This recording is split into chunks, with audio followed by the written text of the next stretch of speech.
न्याय की उम्मीद पर प्रहार या रसूख की जीत। कुलदीप सेंगर की जमानत पर सलेमपुर सांसद का तीखा पलटवार। नमस्कार, मैं शबीना परवीन और आप सभी देख रहे हैं मेरे साथ भारत मीडिया। उत्तर प्रदेश के उन्नाव की वो बेटी जिसे न्याय दिलाने के लिए पूरा देश सड़कों पर उतरा था, आज एक बार फिर उसकी आंखें नम है और उम्मीदें डगमगा रही हैं। दिल्ली हाईकोर्ट ने 2017 के चर्चित उन्नाव रेप कांड के दोषी और पूर्व बीजेपी विधायक कुलदीप सिंह सेंगर की उम्रकैद की सजा को निलंबित करते हुए जमानत दे दी है। इस फैसले ने न केवल कानूनी गलियारों में बल्कि बलिया की सड़कों पर भी राजनीतिक हलचल तेज कर दी है।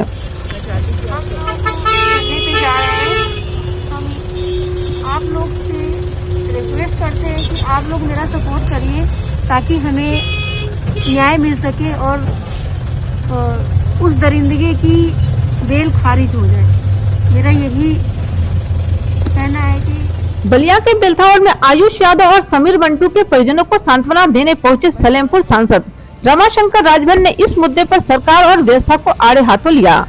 जब उनसे पूछा गया कि एक सजायाफ्ता बलात्कारी की सजा निलंबित होने के बाद पीड़ितों को न्याय कैसे मिलेगा, तो सांसद ने दो टूक कहा कि आज न्यायपालिका और कार्यपालिका सरकार की कठपुतली बन चुकी है।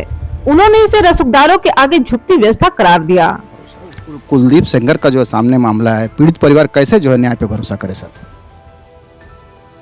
देखिए, न्यायपालिका कार्यपालिका और पर संपूर्ण भारतीय जनता पार्टी का कब्जा है। अब तो न्यायपालिका पर से भी लोगों का भरोसा उठने लगा है और जिस तरह से जमानत मिली है रेप कांड की उन्नाव के, अभी तो देखिए ना, कहीं उनको ऐसे लोगों को फूल मालाओं से स्वागत करेगी भारतीय जनता पार्टी। आप देखते रहिए। इसलिए अब देश की जनता को सोचना चाहिए कि महिलाओं पर अत्याचार करने वाले, बेटियों को असुरक्षित करने वालों, बेरोजगार करने वाले, महंगाई बढ़ाने वाले, व्यापारियों को असुरक्षित करने वाले, किसानों को असुरक्षित करते, किसानों को रौंदने वाले, दलित पिछड़े के आरक्षण पर डांका डालने वाले इस सत्ता में रहेंगे। इतना ही नहीं, खबर के केंद्र में वो सवाल भी रहा जो समाज के उस तबके को झकझोरता है जो खुद को पिछड़ों और महिलाओं का मसीहा कहता है। उत्तर प्रदेश सरकार के एक कद्दावर कैबिनेट मंत्री जो राजभर समाज से आते हैं, उनका एक वीडियो चर्चा में है जहां वे रेप पीड़िता के सवाल पर ठहाके लगाते नजर आए। लेकिन पुलिस उनके पीड़िता और उनके साथ वालों को उठा ले गई इंडिया गेट से।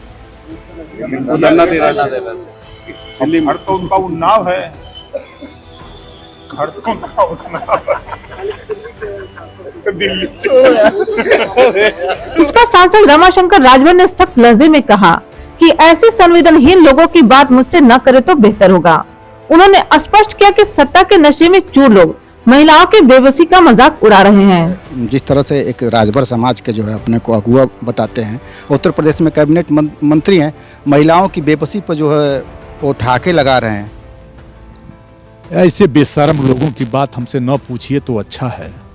ये बेशरम लोग हैं। भारतीय जनता पार्टी हर जाति के बेशरम नेताओं को पद दे दिया है कि आप पद लो, मलाई खाओ, तुम्हारे नाम पर मैं तुम्हारी जाति का वोट लेकर तुम्हारे जाति के हकों पर हमला करते रहेंगे। ऐसे बेशरम लोग जो रेप पीड़ित के बयान पर भी हंसे, ऐसे तो इनके कैबिनेट मंत्री हैं।